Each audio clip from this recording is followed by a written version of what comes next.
What is up, guys, and welcome back to Mommies to Angels. I am your host, Heather Campbell. All right, I'm done being stupid. For real. Welcome back, guys. Thank you so much for sticking with me this far in my grief journey vlog as I kind of go through my miscarriage. I am in a very special room today, wearing very special clothes today, because today is December 20th, which means my little angel is 2 months today. And so I know she's in heaven and they are partying it up, living their best lives. So I actually had to do my hair today because I can't look raggedy on my baby girl's 2 months.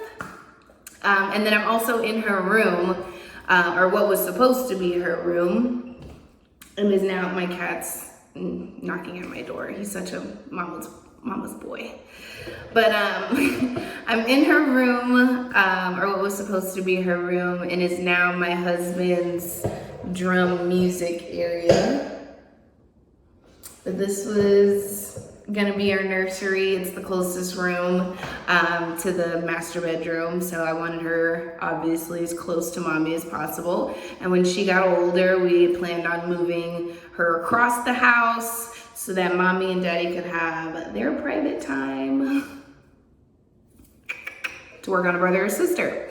But anywho, so today I'm just gonna be talking about how I've been grieving, what that process looked like after I got home, and everything and all of that fun stuff. So when we left the hospital, the only thing that I had were pictures that they took of her. They did like a cute little photo shoot for us with a cute little outfit. And so they gave us pictures of her and then the little outfits that she wore and different things like that. So just like little trinkets for us to take home.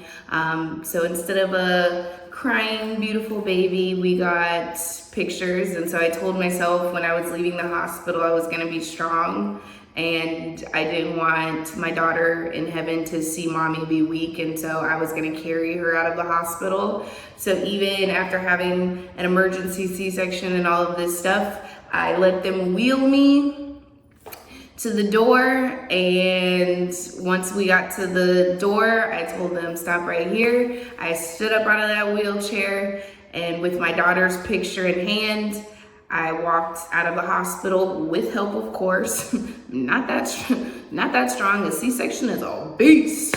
But my mom was there and one of the nurses were there, and they just kind of helped me walk out of the hospital. And I told my daughter I may not be carrying her physical body, but I'm gonna carry her out of that hospital, and that's exactly what I did. And so when I got home, it was kind of craziness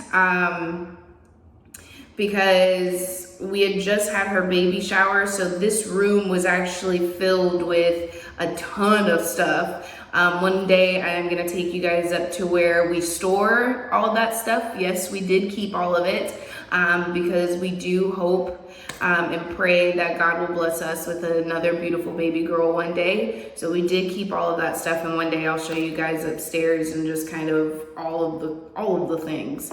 This was our first little one, so we had absolutely nothing, and we were so blessed to have so much love and support that just poured out onto us and onto this little girl. So one day I will take you guys up there and kind of give you guys a house tour and all of that fun stuff. But anywho, so came home, our friends had kind of band together and cleaned out this room so that when I came home it wasn't filled with all of her stuff. And I clung to her picture. Her picture was the closest physical thing I had to her, and at that point in time I wasn't ready to let her go. I wasn't ready to not be pregnant anymore. I wasn't ready to acknowledge the fact that I left the hospital empty-handed. It was very difficult waking up in the mornings because each morning felt like, holy crap, this is not a dream. Like, this is not a nightmare. Like, this is my real life. And so I used to tell my grandmother, because she spent the first week with me while I recovered. My husband went back to work. I used to tell my grandmother, Grandma, it's so hard waking up in the mornings. It's so hard waking up. And she told me every single day, you gotta get up because you have to live for her. And so every single day, I looked over at her picture and I just cried. Every single morning I boohoo cried because I just couldn't believe that this is how I have to look at my daughter. And so it was extremely hard those first couple of days. I had so much love and support. My mom, my brother, my sister, my grandmother, my brother's father, they all kind of came in rotation to my house just to kind of help because my husband did have to go back to work. Gotta make that paper, boo-boo. And so while he was at work, they stayed at home with me. And so it was so nice to have people to lean on, because at that point in time, I had no strength. I had no will. I had no hope. I was depressed. I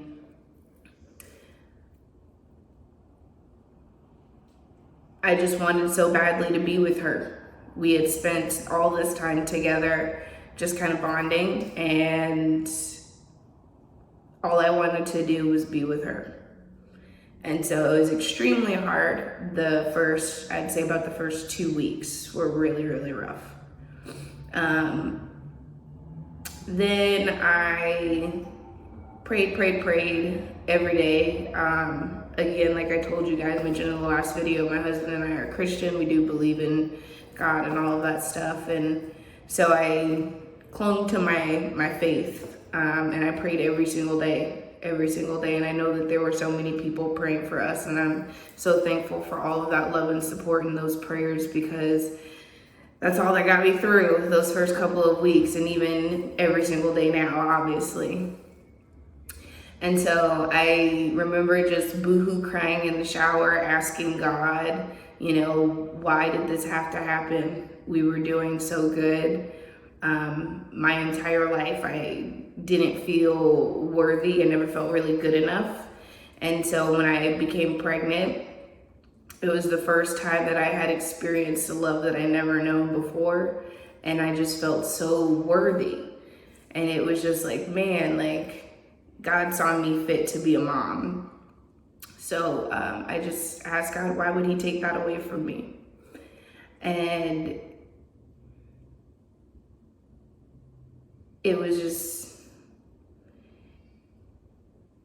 my breaking point.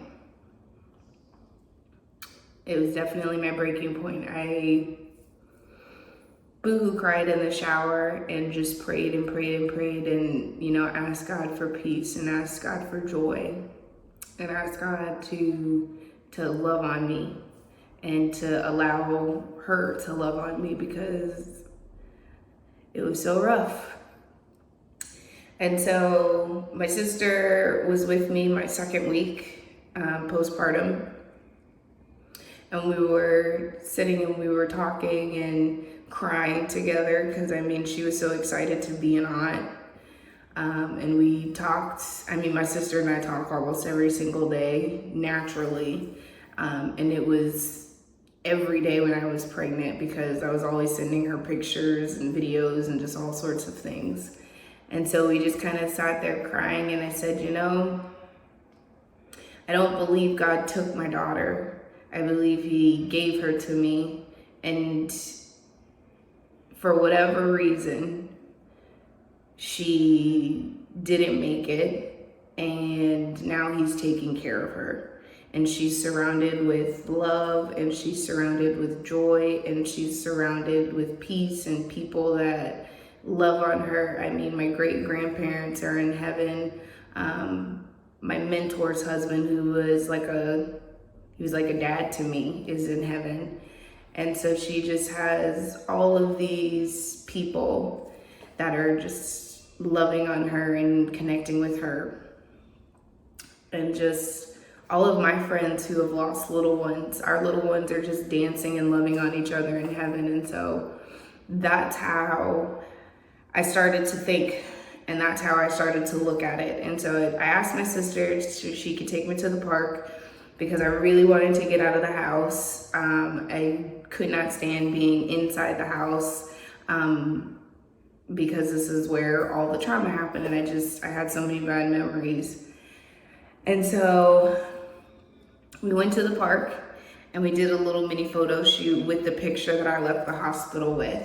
And I told myself, this is the start of how I'm gonna find my new normal. I may not have my daughter here physically with me, but I made her promises that I want to keep, and I want her to see me doing those things in heaven and just being proud of her mommy. I always wanted to make my daughter proud. I always wanted to be a good role model for my daughter.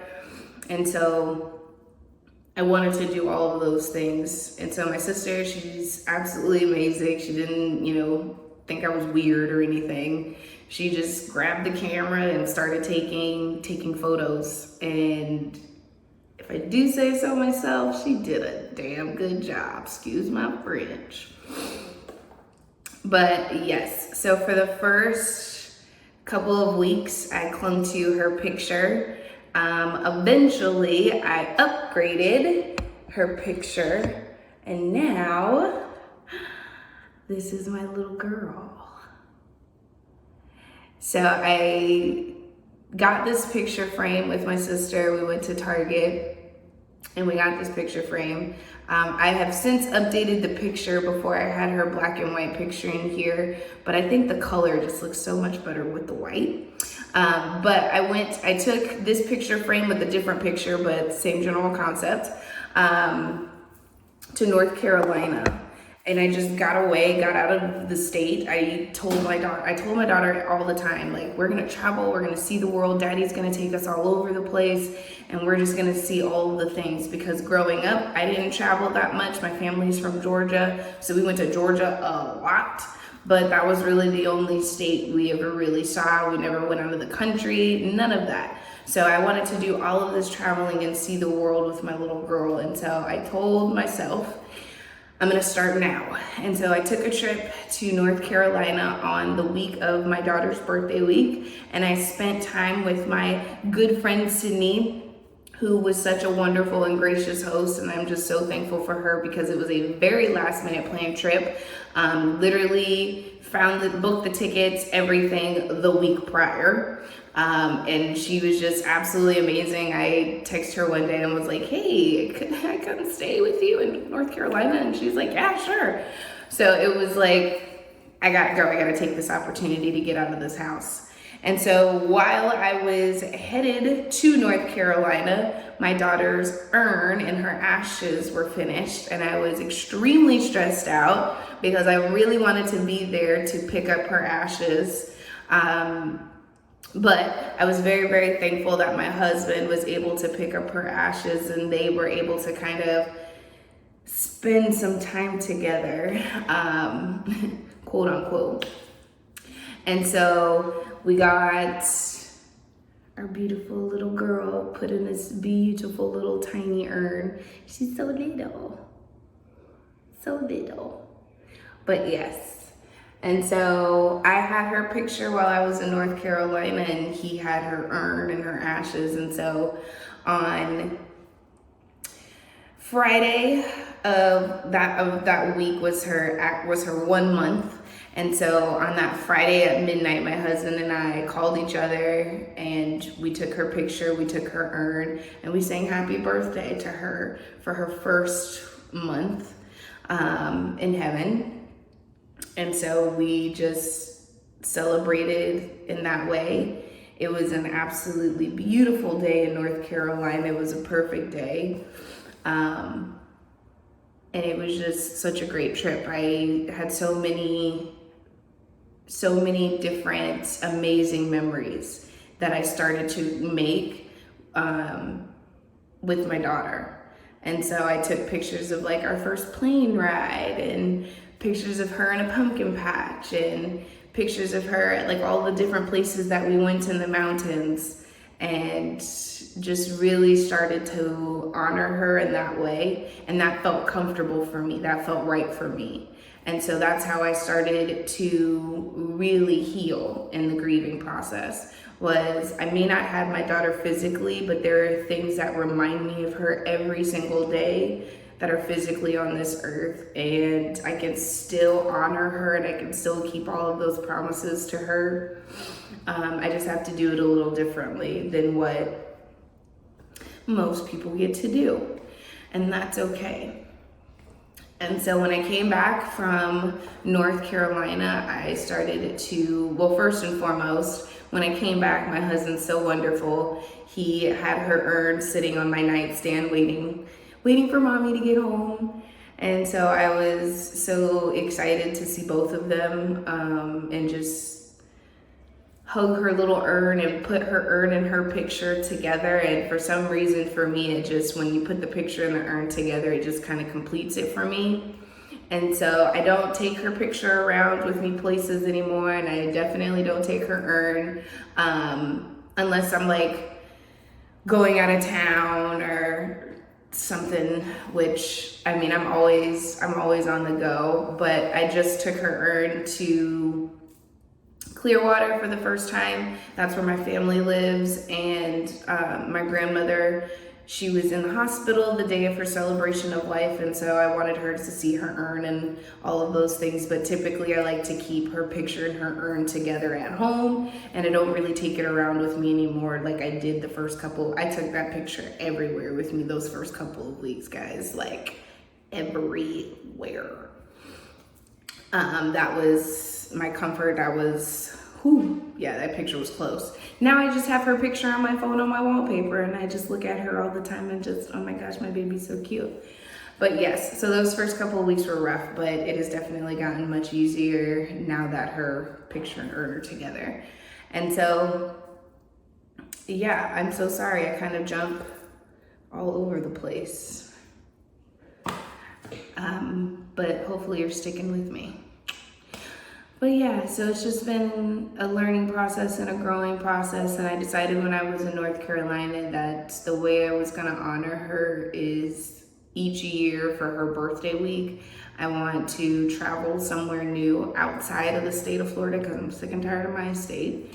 And just go somewhere the week of her birthday and celebrate by living my absolute best life and just enjoying being somewhere new with the people that I love and I care about.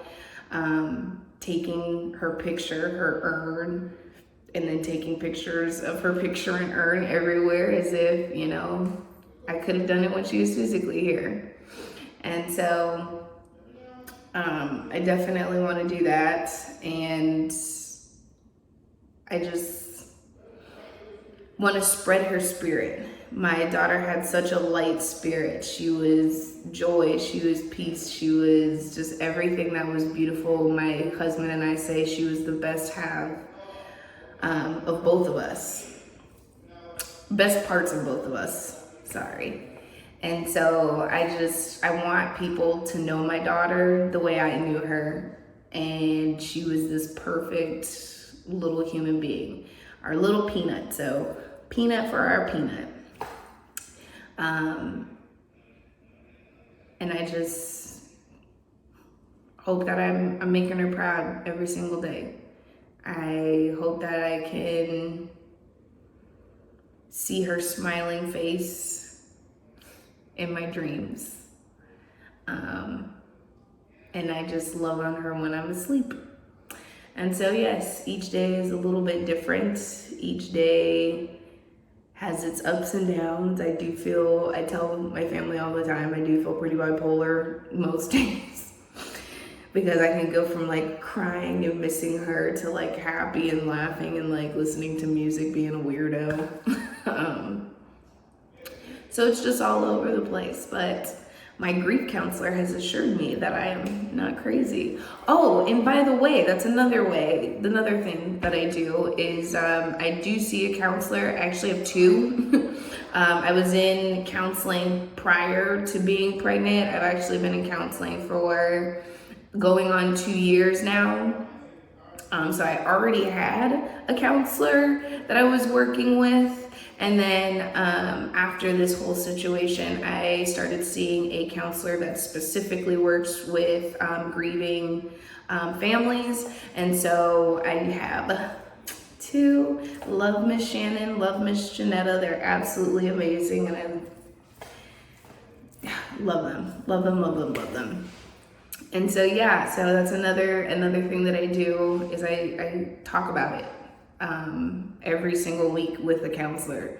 And then I talk about it as much as humanly possible with family and anybody that will listen to me talk about my daughter. Because I am very proud of her, and I think she's just the most beautiful little human being. And I just love showing her off to people. So if that's weird, I don't care. I'm gonna be weird. But yeah, so I do see 2 counselors. I am working on my mental health every single day, just trying to get stronger and trying to get better. Again, wanting to make my little girl proud. And so that's what the process, again, so sorry for jumping all around. I'm gonna try to like put pictures and maybe I'll point to some things. I don't know, we'll see what happens when I start editing this video. But thank you so much for sticking around this long.